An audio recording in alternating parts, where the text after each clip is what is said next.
नमो भगवते तस्मै कृष्णाय अद्भुतकर्मणे रूपनाम विभेदेन जगत्क्रीडति यो यतः तप्तः टककेशाग्र ज्वलत्पावकलोचन वज्राधिकनखस्पर्श वज्रसिंह नमोऽस्तु ते। अज्ञानतिमिरान्धस्य ज्ञानाञ्जनशलाकया चक्षुरुन्मिलितं येन तस्मै श्रीगुरवे नमः। आप सभी को आज श्री नरसिंह चतुर्दशी के उत्सव की बहुत बहुत बधाई हो। आज वैशाख शुक्ल चतुर्दशी भगवान ने नरसिंह स्वरूप धारण करके और अपने भक्त प्रहलाद की रक्षा की थी। इस अवतार में भगवान ने अपनी भक्त वत्सलता का परिचय दिया है। प्रहलाद का जन्म भले ही असुर कुल में हुआ हो, लेकिन भगवान को भी उनके लिए अवतार धारण करना पड़ा। देखिए, पूर्व में ऐसी घटना हुई कि हिरण्याक्ष जब पृथ्वी का हरण करके ले गया, तब भगवान ने वाराह स्वरूप धारण करके हिरण्याक्ष का वध किया। हिरण्याक्ष की पत्नी रुदन कर रही थी और हिरण्यकश्यप भाभी को सांत्वना दे रहा था, दिलासा दे रहा था। भाभी, आप रो मत, क्लेश मत करो, क्योंकि यह संसार एक सराय जैसा है, एक धर्मशाला जैसा है। कोई व्यक्ति जब सराय में ठहरता है, कोई 2 दिन रुकता है, कोई 5 दिन रुकता है, कोई 15 दिन रुकता है, लेकिन एक दिन सभी को सराय खाली करके छोड़ करके जाना पड़ता है। जिसका संयोग होता है उसका वियोग भी होता है। संयोग और वियोग दोनों सनातन है, इसलिए आप रुदन मत करो, दिल छोटा मत करो।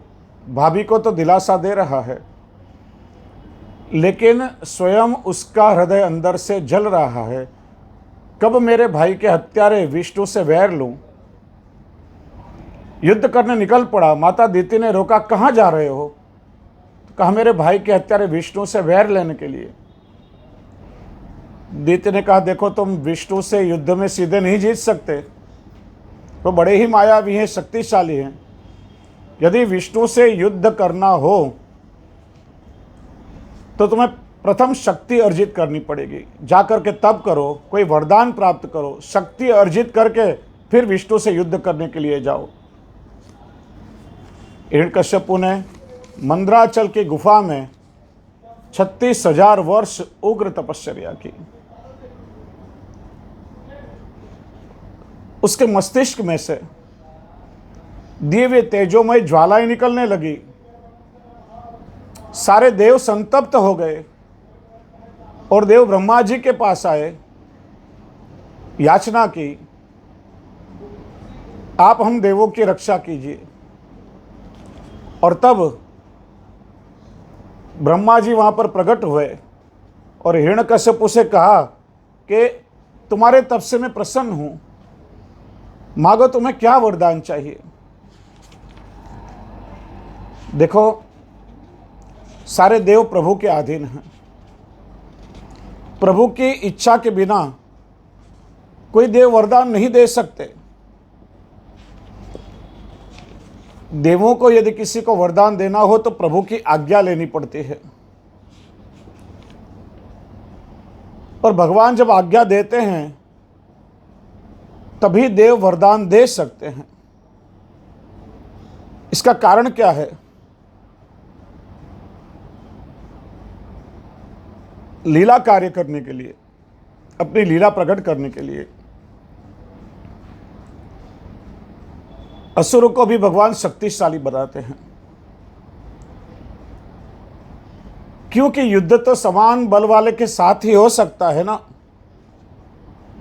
जिस तरह से भगवान ने रावण को भी वरदान दिया, और फिर उससे युद्ध किया। उसी तरह से ब्रह्मा जी के द्वारा हिरण्यकश्यप को भी वरदान दिलाया है। फिर उसको युद्ध में भगवान ने मारा है। इसलिए जितने भी असुर हैं सारे प्रभु के लीला के पार्षद हैं। यदि रावण न हो तो लीला नहीं हो सकती, यदि हिरण्यकश्यप न हो तो लीला नहीं हो सकती। यदि हिरण्यकश्यप प्रहलाद को सताएगा नहीं तो भगवान अवतार कैसे धारण करेंगे? और यदि भगवान अवतार ही धारण न करे तो भगवान के भक्त वत्सलता का अनुभव जीव को कैसे हो? इसलिए भगवान शिव जी ब्रह्मा जी आदि देवों के पास वरदान दिलाते हैं। तुम उन्हें वरदान दे दो, यदि कोई कमी रह जाएगी तो बाद में मैं उसे संभाल लूंगा। प्रभु की आज्ञा लेकर के ब्रह्मा जी प्रकट हुए। कहा, मैं प्रसन्न हूं, मांगो क्या वरदान चाहिए। हिरण्यकश्यप ने मांगा है, मुझे अमर होने का वरदान दे दो, मेरी कभी मृत्यु ना हो। ब्रह्मा जी ने कहा, अमर होने का वरदान मैं नहीं दे सकता।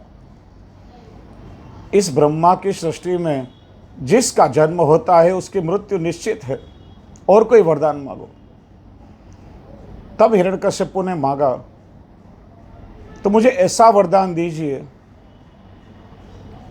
न मैं दिन में मरूं न मैं रात में मरूं, न मनुष्य से मरूं न पशु से मरूं, न घर के अंदर मरूं न घर के बाहर मरूं, न अस्त्र से मरूं न शस्त्र से मरूं, न जड़ से मरूं न चेतन से मरूं। आपकी सृष्टि का कोई भी जीव मुझे मार न सके। सर्प, मनुष्य, पशु आदि से मेरी मृत्यु ना हो। ब्रह्मा जी ने कहा, तथास्तु, और ब्रह्मा जी अंतर्धान हो गए। वरदान प्राप्त करके हिरण्यकश्यप अपने राज्य में वापस आया और वहां उसने घोषणा कर दी कि आज से मेरे राज्य में विष्णु की पूजा अपराध माना जाएगा, मैं ही स्वयं यहाँ का भगवान हूं। उसने अपनी पूजा प्रारंभ करवा ली। हिरण्यकश्यप का पुत्र था प्रहलाद। प्रहलाद का अर्थ होता है जो अपने सद्गुणों से अन्य दूसरों को जो आह्लाद प्रदान करता है। जब प्रहलाद जी माता कयाधु के गर्भ में थे तब उन्हें नारद जी का सत्संग मिला था। गर्भ में ही सत्संग के संस्कार उन्हें प्राप्त हो चुके थे, जन्म से ही भक्ति भाव वाले थे। हिरण्यकश्यप ने सोचा कि बालक अध्ययन के लायक हो चुका है। तब गुरु शुक्राचार्य के दोनों पुत्र षंड और अमर्क के यहाँ गुरुकुल में विद्या अध्ययन करने के लिए भेजा। अध्ययन करने के पश्चात षंड और अमर्क ने सोचा कि इन्हें पिता के पास ले जाएं। जब प्रहलाद जी हिरण्यकश्यप के पास आए तो वात्सल्य से अपनी गोद में बैठा करके पूछा, बेटा गुरुकुल में तुमने क्या ज्ञान प्राप्त किया? तब प्रहलाद जी ने उपदेश दिया, देखो पिताजी, इस संसार में अहंता और ममता यानी मैं और मेरा बड़ा ही व्यर्थ है। अहंता और ममता से जीव का अधपतन होता है। भगवान श्री हरि के चरणों का आश्रय करना यही सर्वश्रेष्ठ ज्ञान है। यह सुनकर हिरण्यकश्यप को क्रोध आ गया। षंड और अमर्क से कहने लगा, अरे मेरे ही बालक को मेरे ही विरुद्ध तुम भड़का रहे हो और मेरे शत्रु के बखान करवा रहे हो। षंड और अमर्क भयभीत हो गए, अरे यह ज्ञान हमने नहीं दिया है, यह तो अपनी स्वतंत्र बुद्धि से बोल रहा है। फिर से गुरुकुल में भेजा गया। तब वहां धर्म अर्थ काम, साम दाम दंड भेद राजनीति ये सारी विद्या प्राप्त करके फिर से षंड और अमर्क प्रहलाद जी को पिता हिरण्यकश्यप के पास लाए। स्नेह से अपनी गोद में बैठा करके कहा, बेटा अब तक का जो श्रेष्ठ ज्ञान तुमने प्राप्त किया हो वह मुझे सुनाओ। तब सबसे प्रथम प्रहलाद जी ने नवधा भक्ति का निरूपण किया है।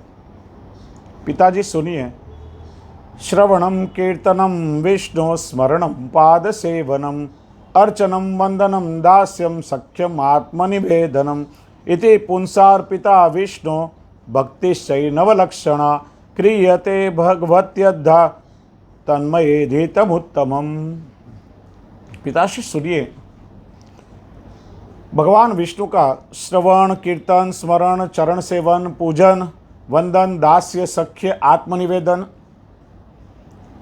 इस 9 प्रकार से जो कोई भी भक्ति करता है तो उस 9धा भक्ति से प्रभु प्रसन्न होते हैं। देखो, यहां 9 प्रकार की भक्ति की बात की है। प्रथम जो 3 भक्ति है, श्रवण, कीर्तन और स्मरण, ये 3 नामात्मक भक्ति है जिसमें स्वरूप की आवश्यकता नहीं होती है, जो परोक्ष में होती है और जो अंतःकरण प्रधान है। दूसरी 3 भक्ति है अर्चन, वंदन और पाद सेवन, यह स्वरूपात्मक भक्ति है। क्योंकि सन्मुख में ठाकुर जी का स्वरूप विराजमान हो तो स्वरूप सेवा के माध्यम से ही यह भक्ति सिद्ध हो सकती है, इसलिए यह क्रिया प्रधान है। और तीसरी 3 भक्ति जो है दास्य, सख्य और आत्मनिवेदन, यह 3 भावात्मक भक्ति है। इसमें जो भाव से जीव प्रभु का भजन करता है उस प्रकार से उससे फल की प्राप्ति होती है, इसलिए यह भाव प्रधान है। पुष्टि मार्ग में तो 9धा भक्ति से विलक्षण प्रेम लक्षणा भक्ति के द्वारा हम प्रभु का सेवन करते हैं, जिसमें 9 भक्ति स्वतः निहित हो जाती है। तो इस तरह से प्रहलाद जी ने पिता को 9धा भक्ति का उपदेश दिया और यह सुनकर के हिरण्यकश्यप के क्रोधाग्नि भड़क उठी, आग बबूला उठे। षंड और अमर के सामने देखा, षंड और अमर भय से कांपने लगे। महाराज, यह ज्ञान हमने इसे नहीं दिया है। यह तो गुरुकुल के सारे बच्चों को हरिनाम का संकीर्तन करवाता है, यह तो सब बात इसकी स्वतंत्र बुद्धि से कहता है, हमने यह ज्ञान नहीं दिया है। हिरण्यकश्यप को बड़ा क्रोध आया और बालक को उठा के गोद से नीचे फेंक दिया। सिपाहियों से कहा, अस्त्र शस्त्र से कोई भी प्रकार से इस बालक के प्राण अभी तुम हर लो। सिपाही अस्त्र शस्त्र का प्रयोग करने लगे। सारे अस्त्र शस्त्र निष्फल हो गए। पहाड़ पर से गहरी खाइयों में बालक को फेंका गया। प्रहलाद जी का बाल भी बांका ना हुआ।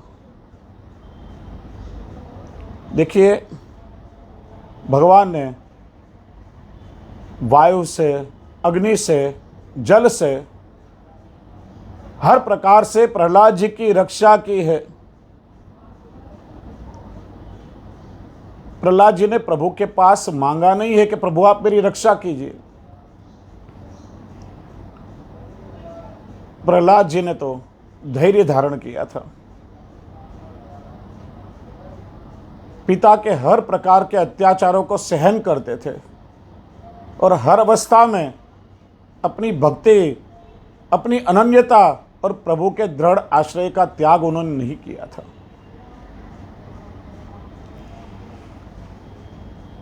प्रभु को प्रकट होकर के स्वयं अपनी रक्षा करने के लिए प्रहलाद जी ने विनंती भी नहीं की थी। देखिए, श्रीमद् भागवत जी में तो होलिका का प्रसंग नहीं है। होलिका का जो प्रसंग आता है वह कल्पांतर भेद की लीला है, अन्य कल्प की हुई प्रभु की लीला है। और श्रीमद् भागवत जी में तो सारस्वत कल्प के लीला का वर्णन किया गया है। पद्म पुराण, ऋषि पुराण आदि में होलिका का प्रसंग वर्णित है। दूसरा कारण क्या है कि श्रीमद् भागवत जी भक्त विशिष्ट हैं, भक्ति प्रधान ग्रंथ हैं। और भगवान के जिन चरित्रों में जीव के भक्ति भाव का पोषण होता है, ऐसे भक्त और भक्ति प्रधान चरित्रों का वर्णन सुखदेव जी महाराज ने परीक्षित के सामने किया है। और अन्य जो सारे पुराण हैं, कूर्म पुराण, वामन पुराण, नरसिंह पुराण, ये सारे पुराण जो भगवान के अवतार चरित्रों का वर्णन कहते हैं, वह सारे पुराण भगवत प्रधान हैं, जिसमें भगवान के महात्म्य को ज़्यादा बतलाया गया है। और श्रीमद् भागवत जी में भक्त के महात्म्य को ज़्यादा बताया है। इसलिए होलिका का प्रसंग श्रीमद् भागवत जी में नहीं है, लेकिन अन्य पुराणों में बड़ा सुंदर प्रसंग दिया गया है। कई लोग होलिका के प्रसंग में वर्णन करते हैं कि होलिका की चुनरिया उड़ गई, इसलिए उसके प्राण निकल गए। प्रश्न होता है कि यदि होलिका भक्त प्रहलाद को जलाने के लिए बैठे थे, तो फिर हम होलिका पूजन क्यों करते हैं? तो बड़ा ही सुंदर प्रसंग बतलाया गया है कि कोई भी प्रकार से जब प्रहलाद जी की मृत्यु न हुई, अस्त्र शस्त्र आदि से अनेक उपाय किए गए, तब अंत में हिरण्यकश्यपु की बहन जो होलिका थी, उसने कहा कि भैया मुझे ये ओढ़नी वरदान में मिली है, जो ओढ़ करके यदि मैं अग्नि में बैठूं तो अग्नि मुझे जला नहीं सकती है। आप एक काम कीजिए, जलती हुई चिता तैयार कीजिए, मैं ओढ़नी ओढ़ करके प्रहलाद को अपनी गोद में लेकर के बैठ जाऊंगी। अग्नि से प्रहलाद की मृत्यु हो जाएगी और ओढ़नी के कारण मेरा कुछ भी नहीं बिगड़ेगा। हिरण्यकश्यपु ने जलती हुई चिता तैयार कराई और होलिका जब प्रहलाद जी को अपनी गोद में लेकर के बैठे, तो देखिए प्रहलाद जी भक्त हैं, भक्त के स्पर्श मात्र से होलिका का मन बदल गया। अरे यह तो छोटा सा बालक है और प्रभु का कितना बड़ा भक्त है, इसके प्राण में कैसे ले सकती हूँ? और होलिका ने अपने ही हाथ से अपनी ओढ़नी प्रहलाद जी को ओढ़ा दी और भक्त की रक्षा करने के लिए अपने प्राणों का बलिदान दे दिया। इसलिए हम होली की पूजा बड़ी श्रद्धा से करते हैं। देखिए भगवान भी कहते हैं कि मैं तो सभी में पूज्य हूं, सारा विश्व, सारे देव आदि मेरी पूजा करते हैं, लेकिन जो मेरे भक्तों की सेवा करते हैं और जो मेरे भक्तों के ऊपर अपने प्राण न्योछावर कर देते हैं, वह तो अधिक पूज्य हैं। और होलिका ने भक्त की रक्षा करने के लिए अपने प्राण न्योछावर कर दिए, इसीलिए हम होली का पूजन करते हैं। तो अग्नि से भी प्रहलाद जी को कुछ नहीं हुआ, अग्नि भी प्रहलाद जी को नहीं जला सकी। तब हिरण्यकश्यप और ज्यादा क्रोधित हो गया और पूछने लगा, कब से तू भगवान भगवान कह रहा है, तो बता तेरा भगवान कहाँ है? प्रहलाद जी ने कहा, पिताश्री कोई एक स्थान में हो तो बताओ ना, मेरा भगवान तो अत्र तत्र सर्वत्र है। जैसे दूध की कटोरी में शक्कर घुल जाए और हम पूछें कि शक्कर की कौन सी कणिका दूध में कहाँ है, बताओ, तो हम कैसे बता सकते हैं? इस तरह से मेरे प्रभु तो इस जगत में कण कण में व्याप्त हैं। तो हिरण्यकश्यप बोला, यूं तेरे प्रभु सर्वत्र हैं, तो इस स्तंभ में भी तेरे प्रभु हैं क्या? तो प्रहलाद जी ने कहा, हाँ पिताश्री, इस स्तंभ में भी मेरे प्रभु हैं। देखो भक्त के मुंह से निकला कि इस स्तंभ में प्रभु हैं, तो भगवान को प्रकट होने के सारे मार्ग बंद हो चुके हैं। भक्त का वचन सत्य करने के लिए भगवान को भी स्तंभ में से प्रकट होना पड़ा है। जैसे ही प्रहलाद जी के मुख से निकला कि स्तंभ में भगवान हैं, वैसे हिरण्यकश्यप ने अपनी मुष्टिका से स्तंभ पर जोर से प्रहार किया और एक ब्रह्मांड कटाह को तोड़ता ऐसा भयंकर ध्वनि प्रकट हुआ और उसमें से साक्षात भगवान नरहरि प्रकट हुए। नरसिंह स्वरूप धारण करके प्रभु ने अवतार लिया है। हिरण्यकश्यप के साथ भगवान का द्वंद्व युद्ध हुआ। भगवान ने अपनी दोनों भुजाओं से हिरण्यकश्यप को पकड़ लिया। देखिए समय है संध्या का, न दिन है न रात है। हिरण्यकश्यप ने मांगा था ना, दिन में मरूं न रात्रि को मरूं, सायंकाल का समय, न घर के अंदर न घर के बाहर। भगवान उसे उम्रे पर ले गए, दहली पर ले गए, न धरती पर न आकाश में। भगवान ने अपनी जंघा पर अपनी गोद में हिरण्यकशिपु को लिटा दिया। न अस्त्र से, न शस्त्र से, न जड़ से, न चेतन से, अपने तीक्ष्ण नाखून के द्वारा भगवान ने हिरण्यकशिपु का पेट विदीर्ण कर दिया। बहुत गहराई तक अपने नाखून घुसा करके और भगवान ने हिरण्यकशिपु का पेट चीर दिया है। इसका कारण बतलाया है कि भगवान ने कहा कि जहां तक मेरे भक्त के प्रति द्वेष भाव तेरे अंदर है,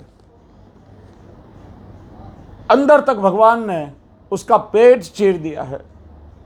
भगवान ने रंचक भी द्वेष उसके अंदर रहने नहीं दिया है।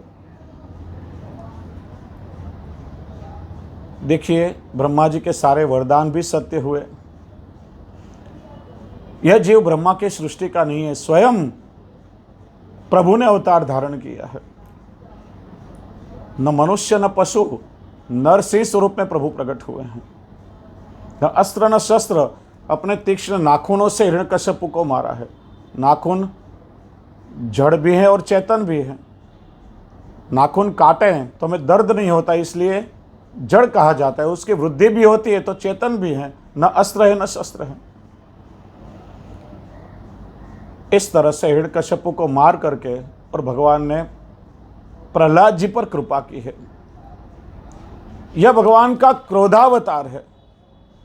देखिए, प्रभु के स्वरूप का वर्णन किया गया है। तप्त हाटक केशाग्र ज्वलत पावक लोचन वज्रादिक नखस्पर्श वज्र सिंह नमोस्तुते। लाल जलती हुई अग्नि के समान प्रभु के नेत्र थे। सिंह की तरह प्रभु की केशावली हवा में लहरा रही थी। बड़े बड़े नाखून, बड़े बड़े दांत। प्रभु के इस रौद्र स्वरूप का दर्शन करके सारे देव भी भयभीत हो गए। सारे देव प्रभु को प्रार्थना करने लगे, लेकिन प्रभु की क्रोधाग्नि शांत नहीं हुई। और यदि प्रभु की क्रोधाग्नि शांत न हो तो भगवान की क्रोधाग्नि में तीनों लोग जल करके भस्म हो जाए। क्या किया जाए? सारे देव लक्ष्मी जी के पास आए कि आप ही प्रभु के क्रोध को शांत कर सकते हैं। लक्ष्मी जी ने कहा, इसमें कौन सी बड़ी बात है, अभी चुटकी बजा करके मैं प्रभु को शांत कर लूंगी। कई बार मैंने प्रभु को शांत किया है। जब लक्ष्मी जी वहां पर आए, लक्ष्मी जी ने भी अपने पति के ऐसे स्वरूप का कभी दर्शन नहीं किया था। प्रभु के इस उग्र स्वरूप का दर्शन करके लक्ष्मी जी भी भयभीत हो गई। मेरी हिम्मत नहीं है प्रभु के पास जाने की। तब ब्रह्मा जी ने प्रहलाद जी से पूछा, बेटा तुम्हें भगवान के स्वरूप से भय लगता है क्या? प्रहलाद जी ने कहा, प्रभु तो मेरे परम पिता हैं और अपने पिता से कौन से संतान को भय लगेगा। प्रहलाद जी हाथ जोड़ करके प्रभु के सन्मुख खड़े रहे, प्रभु की स्तुति करने लगे। ब्रह्मादय सुरगणा मुनयोथ सिद्धा सत्वैकतान मतयो वचसाम प्रवाहे। हे प्रभु, आप तो बड़े कृपालु हैं। आपने कृपा करके इस बालक की रक्षा की है। आपकी भक्त वत्सलता का मैं क्या वर्णन कर सकता हूं। प्रभु ने कहा, मैं बड़ा ही प्रसन्न हुआ हूं, मांग तुझे क्या चाहिए। प्रहलाद जी ने विनती की, प्रभु मुझे कुछ मांगने का प्रलोभन मत देना। मेरा और आपका संबंध मालिक नौकर जैसा नहीं है। मालिक और नौकर के संबंध में तो कहीं रंचक स्वार्थ भी आ जाता है। प्रभु मैं तो आपका दास हूं, आपका सेवक हूं और आप मेरे स्वामी हो। और आपके दर्शन जिसे हो जाएं, फिर उसके मन में कौन सी कामना रह सकती। आप कृपा करके ऐसा वरदान दीजिए कि कोई लौकिक कामनाओं का अंश भी मेरे मन में ना पनपे। और प्रभु आपसे एक विनती करता हूं कि मेरे पिता ने आपका बड़ा अपराध किया है। आप कृपा करके मेरे पिता को क्षमा कर देना, उन्हें नरक की प्राप्ति न हो।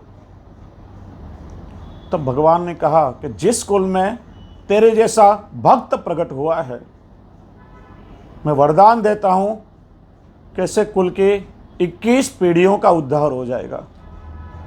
देखिए, स्पष्ट रूप से 21 नहीं कहा है, शब्द है त्रिसप्त। 21 का अर्थ क्या है? 7 पीढ़ियाँ पितृकुल की, 7 पीढ़ियाँ मातृकुल की और 7 पीढ़ियाँ स्वसुर कुल की। इस तरह से प्रभु ने प्रहलाद जी की 21 पीढ़ियों का उद्धार किया है। और देखिए, भगवान ने बड़ी कृपा की है, प्रहलाद जी को अपनी गोद में बैठाया और प्रभु अपनी जीवा से प्रहलाद जी को चाटने लगे हैं। देखो, गैया आदि कोई पशु जब अपने बालक को प्यार करता है, दुलारता है, तो जीवा से चाट करके और उसे वात्सल्य देता है। इस तरह से प्रभु अपनी जीवा से प्रहलाद जी के समग्र देह को चाटने लगे हैं। प्रभु का यह पुष्टि कार्य है। ठाकुर जी ने अपनी अधर सुधा का दान प्रहलाद जी को दिया है। प्रभु की अधर सुधा सबसे दुर्लभ है और कृपा करके प्रभु ने अपनी अधर सुधा का दान प्रहलाद जी को दिया है। यह प्रभु का पुष्टि कार्य है। इसलिए पुष्टि मार्ग में नरसिंह जयंती का उत्सव हम मनाते हैं। आज सायंकालीन शयन भोग सरने के पश्चात ठाकुर जी फूल मंडली में विराजते हैं। नरसिंह स्वरूप सालग्राम जी को आज पंचामृत होते हैं और फिर तिलक आदि संपन्न होता है। आज के दिन हम व्रत भी रखते हैं। और देखिए, सारे मनुष्य अपने कार्य सिद्ध करने के लिए देवों से प्रार्थना करते हैं। यहां कितनी बड़ी विलक्षणता है कि प्रभु के उग्र स्वरूप को शांत करने के लिए सारे देव भक्त प्रहलाद से याचना कर रहे हैं। अरे, जो काम देव नहीं कर सकते, जो कार्य देवों से सिद्ध नहीं हो सकता है, वह कार्य केवल तुम ही कर सकते हो, क्योंकि तुम प्रभु के भक्त हो और प्रभु भक्तों के अधीन हैं। प्रभु भक्त वत्सल हैं। इस बात से सारे देव भी चकित हैं कि भले ही हमने देव पद प्राप्त कर लिया है, लेकिन प्रभु को प्रसन्न करने के लिए हम असमर्थ हैं। और एक असुर कुल में जन्मे हुए बालक ने इतनी सहजता से प्रभु को अपने वश में कर लिया है। देखो, इस नरसिंह अवतार को प्रभु का अंशावतार माना गया है। श्रीमद् वल्लभाचार्य चरण का ग्रंथ है भगवत पीठिका। इस ग्रंथ के विषय में मतांतर हैं, जैसे सुदर्शन कवच के विषय में मतांतर हैं। लेकिन ग्रंथ के समापन में श्रीमद् वल्लभाचार्य चरण का वहां निर्देश किया गया है। उसमें आज्ञा करते हैं, वैकुंठंस तो भगवान अंशादि चतुर्भेदान भक्तानाम अनुग्रहार्थम करोति अंश कला आवेशा इति नृसिंह राम वासुदेवा एवत्रय अंशावतारा मत्स्य कूर्मा वराह एते त्रय कलावतारा वामनो बुद्ध कल्कि एते त्रय आवेशावतारा अन्ये नारदादयो विभूतय सन्ति एता ईश्वरस्य विभूतयः। तो उसमें आज्ञा की है कि नृसिंह अवतार प्रभु का अंशावतार है। और जैसे राम जी के स्वरूप का हमने दर्शन किया था कि रामावतार हमारे पुष्टि पुरुषोत्तम प्रभु के हास्य स्वरूप हैं, इसी तरह से श्री गोपीनाथ जी प्रभु चरण साधन दीपिका ग्रंथ में आज्ञा करते हैं कि नृसिंह अवतार प्रभु के ग्रीवा का स्वरूप है। और कई एक जगहों पर जो अवतार को प्रभु के आभरण और वस्त्र आदि के स्वरूप में माने गए हैं, वहाँ पर वर्णन है कि ठाकुर जी नित्य जो कंठेश्वरी धारण करते हैं, 2 लड़की कंठेश्वरी होती है जिसे दुल्लड़ी भी कहा जाता है, जिसमें एक मणि लाल और एक हरे रंग का बीच में मध्य में आता है। तो जो लाल मणि का स्वरूप है वह नरसिंह जी का स्वरूप है, जिसे नित्य ठाकुर जी धारण करते हैं। और देखिए प्रभु कैसे भक्त वत्सल हैं। यहाँ प्रभु की भक्त वत्सलता का दर्शन कराया गया है।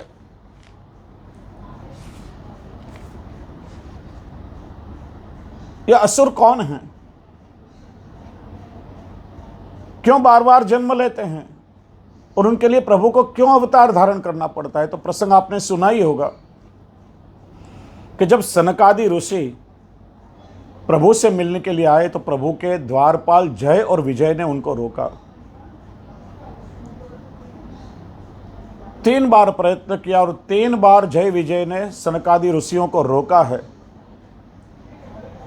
तब इन सनत कुमारों ने जय विजय को शाप दिया है, तुम भगवान के इतने निकट रहते हो, प्रभु के सेवक हो, और फिर भी तुम इतने अहंकारी हो कि प्रभु के भक्तों को प्रभु तक पहुंचने में तुम रोकते हो। अरे प्रभु के सेवकों का कर्तव्य है कि प्रभु के भक्तों को तो प्रभु तक पहुंचाना चाहिए, लेकिन तुमने ऐसा नहीं किया। 3 बार हमें रोका, असुरों जैसा कार्य किया है, इसलिए हम तुम्हें शाप देते हैं कि 3 बार असुर की योनि में तुम्हें जन्म लेना पड़ेगा। जब प्रभु ने यह सुना तो प्रभु भी भागते हुए आए हैं, क्षमा याचना की है। मेरे सेवकों ने अपराध किया है, तुम्हारे शाप के कारण 3 बार असुर योनि में उन्हें जन्म लेना पड़ेगा, लेकिन उनका उद्धार करने के लिए स्वयं मुझे भी अवतार लेना पड़ेगा। और यह लीला कार्य करने के लिए प्रभु ने सारी रची हुई लीला है। नहीं तो आप सोचो जय विजय को अहंकार कैसे आ सकता है और सनत कुमार शाप कैसे दे सकते हैं? यह सारी प्रभु की रची लीला है। और इसीलिए जब हिरणाक्ष और हिरण्यकश्यपु के रूप में आए तब प्रभु ने वारा अवतार और नृसिंह अवतार लेकर के उनका उद्धार किया है। दूसरी बार रावण और कुंभकर्ण का रूप लेकर के आए, तब भगवान ने रामावतार में उनका उद्धार किया है। और तीसरी बार दंत वक्र और शिशुपाल के रूप में आए, तब भगवान ने सुदर्शन चक्र से उनका उद्धार किया है।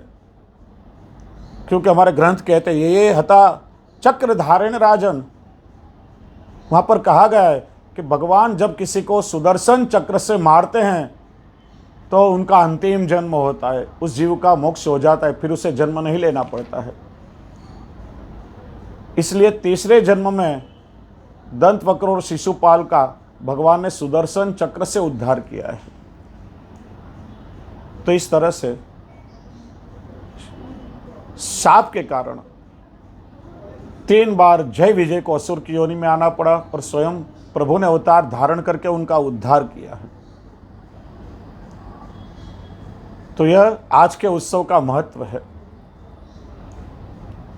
आज नरसिंह चतुर्दशी से प्रभु के उष्णकालीन सेवा क्रम में और थोड़ा विशेष परिवर्तन आ जाता है।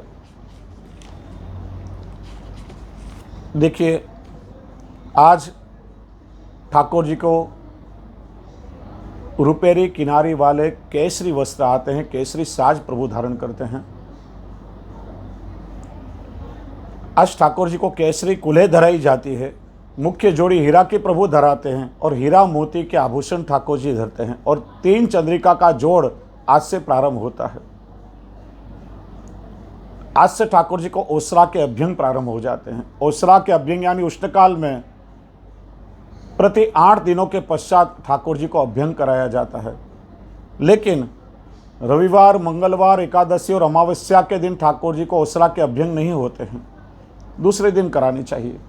लेकिन यदि कोई उत्सव हो और लेख का अभ्यंग हो तो इसमें वार तिथि आदि कुछ भी देखा नहीं जाता है।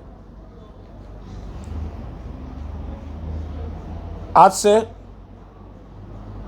उष्णकालीन क्रम में कल तो ठाकुर जी को आज के ही श्रृंगार पुनः होंगे, लेकिन एकम से ठाकुर जी को परदनी के श्रृंगार प्रारंभ हो जाएंगे।